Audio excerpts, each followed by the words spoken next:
حضرت مولانا رشید احمد گنگوہی رحمتullah علیہ، حضرت حاجی صاحب امداد اللہ مہاجر مکی رحمتullah علیہ سے بیعت کا تعلق قائم ہوا اور حضرت حاجی صاحب رحمتullah علیہ ان کی اصلاح فرمانے لگے۔ اب ایک مرتبہ حضرت مولانا فضل الرحمن گنج مراد آبادی رحمتullah علیہ اور حضرت حاجی صاحب ایک دعوت پر تشریف لے گئے، تو جاتے ہوئے حضرت حاجی صاحب نے حضرت گنگوہی رحمتullah علیہ سے فرمایا رشید احمد آپ بھی ساتھ چلو۔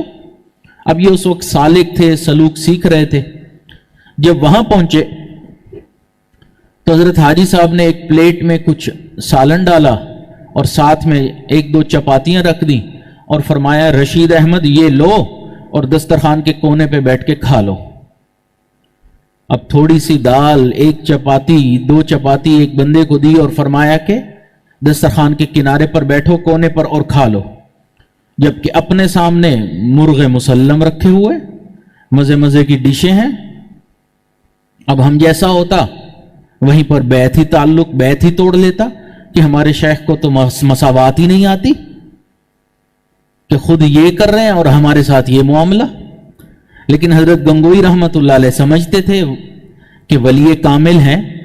اگر شیخ ایسا عمل کر رہے ہیں تو اس میں بھی کوئی نہ کوئی حکمت ہوگی، چنانچہ کھانا شروع کر دیا۔ کھانے کے دوران اچانک حاجی صاحب نے ایک تیز نگاہ سے حضرت گنگوہی رحمتullah علیہ کی طرف دیکھا اور فرمایا میاں رشید احمد جی تو چاہتا تھا کہ میں تمہیں جوتوں میں بٹھاؤں، مگر میں نے تمہارے اوپر احسان کیا کہ دسترخوان کے کونے پر بٹھا دیا۔ اب جب یہ اچانک بات ہوئی اور یہ ایسے الفاظ تھے کہ ایک مرتبہ تو انسان کو غصہ آتا ہے نا، تو جیسے ہی حاجی صاحب نے یہ بات فرمائی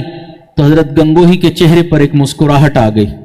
اور عرض کرنے لگے کہ حضرت آپ بالکل سچ فرما رہے ہیں، میں تو آپ کے جوتے میں بیٹھنے کے بھی قابل نہیں، آپ نے احسان کیا کہ مجھے دسترخوان کے کونے پر بٹھا لیا۔ جب حاجی صاحب نے دیکھا کہ ان الفاظ پر بھی نفس نہیں بھڑکا، شیخ کی ڈانٹ کو بخوشی قبول کر لیا، چہرے پر کوئی تیوری نہیں آئی، اس کا مطلب ہے کہ اندر سے تکبر ختم ہوا، نفس کا جو زور تھا وہ ٹوٹ گیا۔ پھر حاجی صاحب رحمتullah علیہ نے اس کے بعد حضرت گنگوہی رحمتullah علیہ کو نسبت عطا فرما دی۔ تو کئی مرتبہ مشائخ ایسا کام کرتے ہیں